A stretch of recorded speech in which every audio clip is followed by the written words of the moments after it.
SaaS Backwards, the podcast that reverse engineers SaaS success for go to market and C suite leaders in the software and AI space. I'm your host, Ken Lempet, and I'm president of Austin Lawrence Group, an advertising and demand generation agency for companies in the space. So, what happens to an AI company when a wave of AI for everyone wipes out its customers, invalidates its roadmap, and kills its marketing channels, all in about 18 months? Most companies don't survive that. But today's guest did. And what's on the other side is one of the more interesting positions in enterprise AI right now. Ivan Lee is the founder and CEO of Datasaur, which builds private, secure, large language models for regulated enterprises, organizations in healthcare, legal, finance, and government that can't send their data to OpenAI or Anthropic.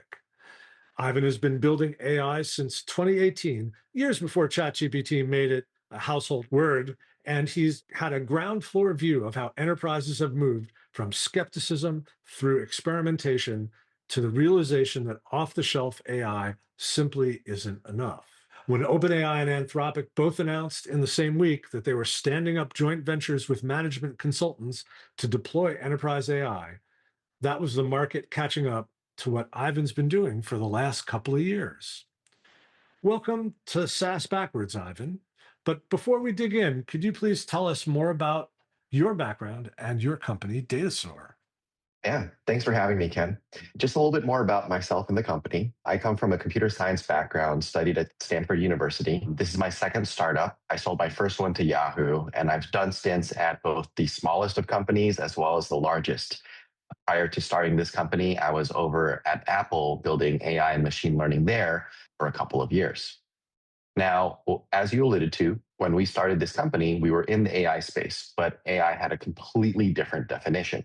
We had started off with a data annotation platform that turned unstructured data into structured data. But in 2022, when ChatGPT launched, it fundamentally changed our field. And what we do now is private AI for regulated companies who are not comfortable sending their data to OpenAI and Anthropic for compliance reasons or for competitive reasons. They don't want to be sharing their data, their workflows, and have that all consumed and used to train GPT 6.0. So, a lot of companies hand their teams an enterprise license to ChatGPT, or they get Microsoft Copilot, and that's what they call their AI strategy. And you've watched up close as these deployments hit a wall. I think you need to walk us through what that ceiling looks like. What can out of the box enterprise AI actually do? And where does it break down in a way that matters? Yeah, absolutely. And in order to talk about that ceiling, it's important to understand the nature of the models themselves. Now, ChatGPT and all the subsequent models have been trained on everything possible that is publicly available. But that's the key point there. It seems incredibly smart and knowledgeable about everything that is public. But it turns out public-facing information only comprises 2% of all knowledge that humans have ever come up with as a society. The remaining 98% is tribal. It's within these industry firewalls behind your organization's security and hosted within your own infrastructure. And so what often happens with our clients and customers is that they use, Copilot, Enterprise ChatGPT. It's a wonderful starting point, right? That's really where everyone needs to start. And they're using it to correct their emails or upload a document and answer questions about it. It's a great starting point, but they start feeling the limitations of what the bot is able to answer. Because at some point, it's not enough to be asking based on the context of what's out there on the public internet. You need to answer based on all of the legal contracts that have been signed with your organization. You need to sign based on the internal wiki and handbook for how customer success is handled specifically within your department. And so that is when they start realizing, hey, this technology seems powerful, and maybe I'm even doing more with ChatGPT at home, but I just can't get it I need to do more and build out more. And so when people are coming to Datasaur, they have either a capabilities wall where they needed to be integrated with certain things, be able to control their browser, control their computer in order to reach those heights. Or they've come to data workflows that are so sensitive that their security teams, their legal teams would never allow them to upload those documents. And that's where we come in, we build and deploy these open weights models that are already quite powerful, but now they're within your organization's infrastructure. The data is never leaving your servers. Is the model, or are the models that you're using against my corporate data or clients' corporate data, are those also probabilistic LLMs, or are they deterministic? It's the same fundamental technology. And so everybody in 2025 heard about this model from China called DeepSeek. It turns out there's actually a dozen of models, some that are trained in China, some in Europe, some in the US. For example, in the US here, we have Google's Gemma model. So they're the same fundamental technology, but they're condensed and they are able to be deployed directly to these bare metal servers. Got it. So this is the opportunity for that either chat or agentic experience against my own data in a safe environment. Is that right? Exactly. It's not only just the data, but it's also trained on your workflow. Let's say, for instance, that you're an insurance company and you have a particular way of underwriting every single insurance claim. That is something that you would not want to partner with OpenAI and kind of give your company's secret sauce over to them. So that's something where you might work with us, build and deploy a private AI that you own forever that is never being shared with any of your competitors. Got it. So my methods remain private as well as my data, and that Exactly. that allows me to keep my competitive advantages based on that corporate history. I want to take you a little back in time. Let's go back to around the founding of Datasaur in 2018, and ChatGPT was in nobody's universe, right? Didn't really exist, and now everyone is an AI expert, right? Which is sort of an interesting phenomenon. But I think you got to tell us what your company looked like in those early years, the problems that you were solving, and how the market was responding to you before generative AI kind of changed everything. Yeah, absolutely. So for the first 2.5 years, as I alluded to briefly earlier, we were a data annotation platform. So you would come in and take unstructured documents. That could be a PDF, a lengthy Word document, really just anything that wasn't in a database or like spreadsheet format. And you would annotate it, extract the information that you need, and use that to train machine learning models. Now, remember, back then, machine learning was already something that people believed could be quite powerful. I started this company believing that machine learning and specifically the domain of natural language processing, all AI related to text, documents, and audio, would be quite powerful. But even I didn't foresee that, NLP could be taken to this level, and now it's seemingly the only thing that people talk about in the tech industries. And so for its first 2.5 years, we had a standard SaaS platform. It was the most comprehensive platform in the industry. We had competitors. We were out competing them and we were steadily growing. And it felt like we were on our pathways to a standard Series A and Series B. Yeah, that's where you were heading, right? Exactly. So then ChatGPT comes along, supposed to be a gift for firms like yours, right? Should have been an enabler in a lot of ways, but it actually put you into a kind of a survival mode. As you told me when we did our prep, over an 18-month period, customers paused, churned, and the category shifted like right beneath you. Can you take us through that experience, why it happened, what that was like on the inside, what it cost you, and kind of set up what you did next? Yeah. So, like you said, a lot of people were telling me, wow, you guys were doing AI before it was cool. This must be great for you. But under the surface, what was happening is that every single AI project that we were supporting for the last 2 to 3 years was suddenly put on hold. Every single client of ours was re examining their AI roadmap, being told to pause all existing efforts and check out this new ChatGPT technology. And so we were churning customers as quickly as we were bringing them in.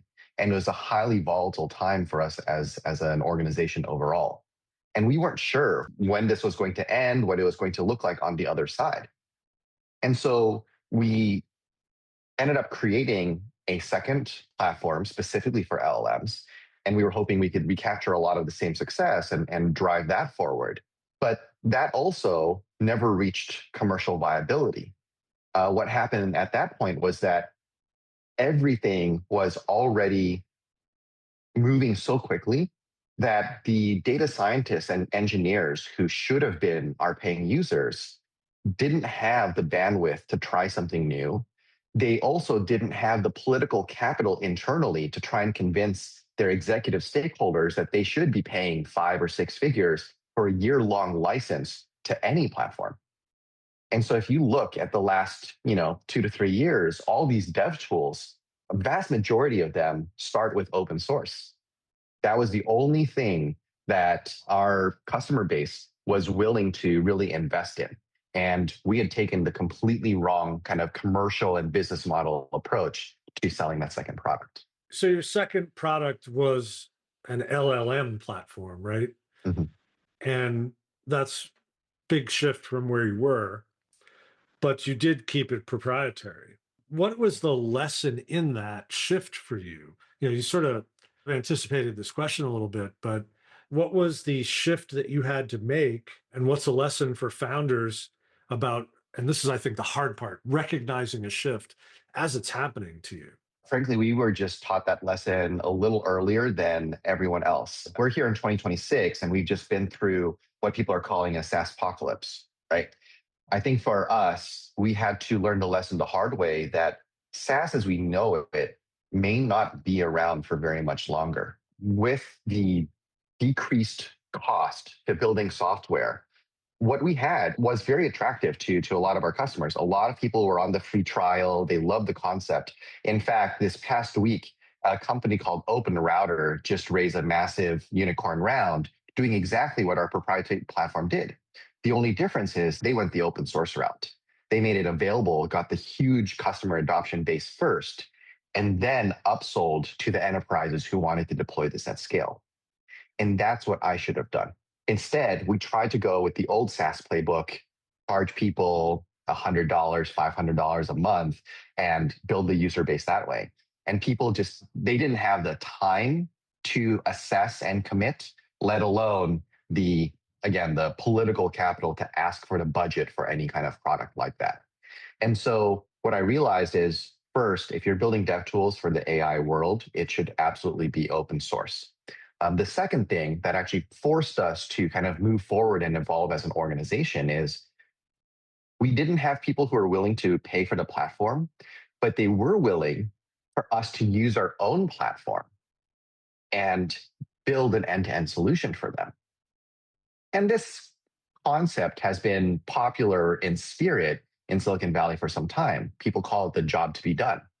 Well, for us, now with the cheaper cost of software development and our own powerful platform that we had built out, we could go out there and solve the job to be done for that end customer. So instead of asking their engineers to use our platform, let's build this for you, and we can charge the end customer, the business unit owner, 3 times the cost, 5 times the annual recurring cost for an end-to-end solution. The Palantir forward deployed engineer idea, right? Exactly. Before we continue, I just want to have a short word from one of our sponsors on the podcast, and we'll be right back with Ivan Lee, CEO and founder of Datasaur. If you're building a SaaS company, here's some data that's certainly worth paying attention to. According to Kyle Poyar's research across 6,500 software companies, only about 1 in 5 ever reach 5 million in ARR, and just 1 in 10 make it to 10 million. Now, those are some pretty sobering numbers. If you've got funding and a solid product, but you're still missing revenue targets, the culprit is almost always somewhere in your go-to-market. Now, maybe you're losing too many deals to no decision. And many times pricing hasn't changed and it's opened the door to competitors. And often sales and marketing are hitting their activity KPIs, but that's where the good news ends. Now, these are all solvable problems, but you have to know where to look. And that's exactly why we built the SaaS Doctor's Go-to-Market Checkup. It's a free diagnostic where we assess 12 critical components of your growth engine, from positioning and pricing to your sales tech and metrics. We'll come back to you with a clear picture of what's holding you back and what to prioritize next. No 80-page decks that you'll never implement, just a sharp, actionable read on why you're stuck and what needs to change. So if your product should be growing faster than it is, check out the link in the show notes and let's talk. And now, back to the podcast. So before the break, we were talking about this kind of shift that happened underneath you. And there was more to it than what we talked about.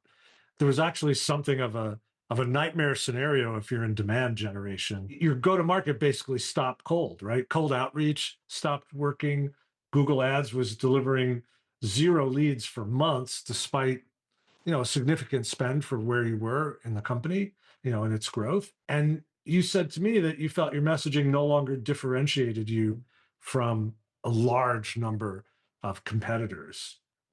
First of all, like, how do you keep the lights on and find a path forward when the playbook that got you to a certain point stops working entirely? Absolutely. So yes, just to elaborate on that, prior to ChatGPT coming in and disrupting the AI industry, our go-to-market strategy was well on its way, I would say. We were getting 4 to 5 qualified leads every month that would help us reach our quarterly goals. And I thought, we're on the treadmill of SaaS growth, and everything was going smoothly.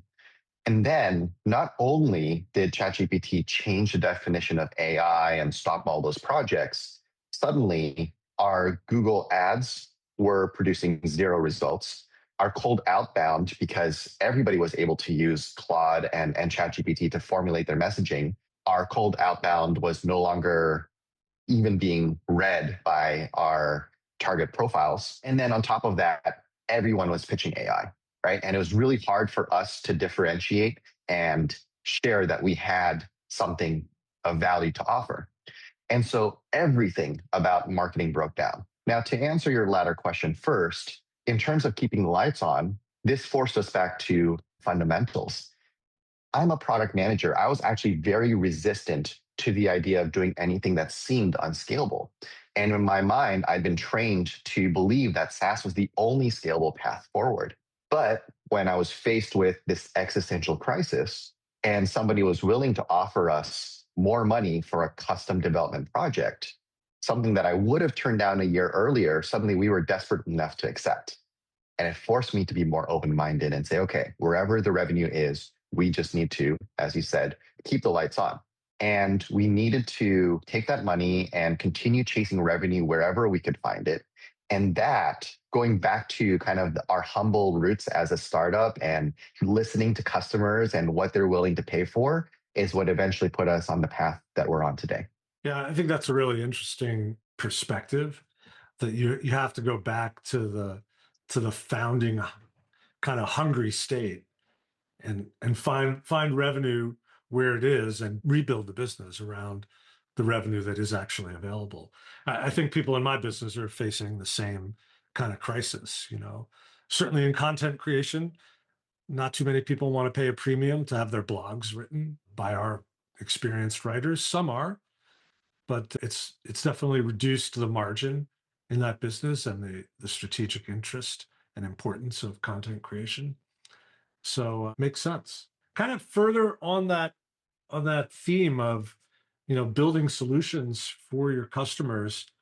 Just a couple of weeks ago, and I guess about a few weeks before we're going to publish your episode, OpenAI and Anthropic announced joint ventures with management consultants to help enterprises deploy AI, which sort of validates exactly where you've taken the business and have been doing for a couple of years now.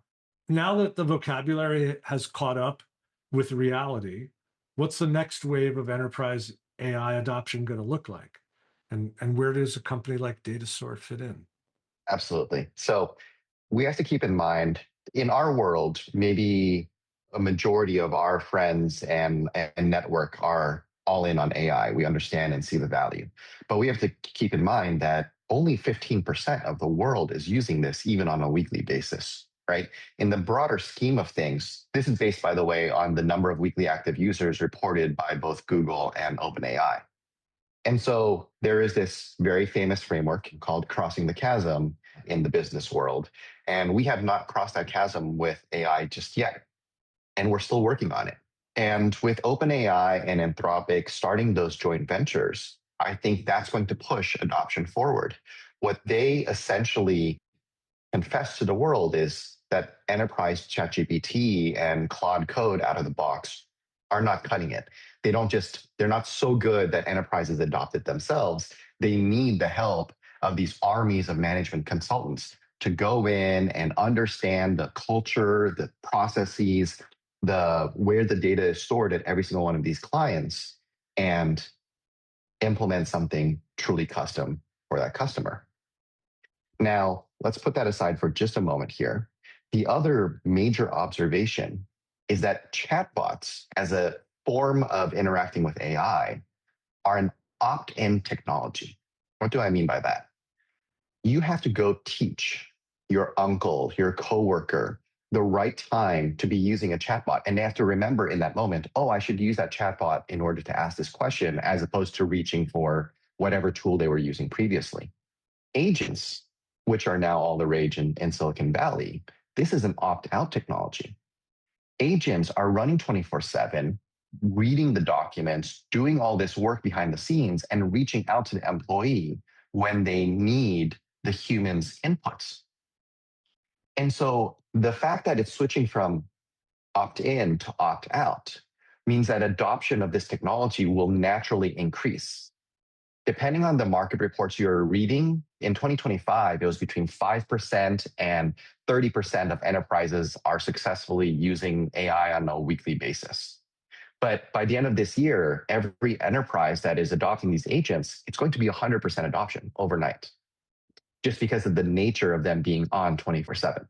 So with all of this, I think adoption is going to accelerate a lot faster than people anticipate. This has a lot of second and third order consequences. The GPU crunch is going to be even worse than we're feeling in the first half of this year. But I also think this is a great opportunity for a company like ours to position ourselves as an alternative to those joint ventures. But we're going to be model agnostic. We're not going to lock you in to OpenAI and Anthropic. We're not going to be using your workflows and your data to train the next generation of their models. We can set you up with something that you own rather than AI that you continue renting from others. I think that's an interesting proposition. When we do positioning work, we need something to bounce against or to vilify, right? So here the villain is losing control of your data, right? That's the fear that you can, I think, profitably sell against. And I think it's a real issue for so many companies. They don't even have to be regulated. I mean, imagine Coca-Cola probably doesn't want its formula seeping out into Claude or ChatGPT. So I think there's a lot of opportunity to position against sharing your data to train models. I think that's like a primal instinct almost. People want to protect their corporate data and processes. Feels like a good one to me. I have one more thought I wanted to ask you to talk about, which is you've sort of been through a full cycle here. You've been a market leader, you've been disrupted, you had a pivot, you did survival mode, and now you have a clear path forward.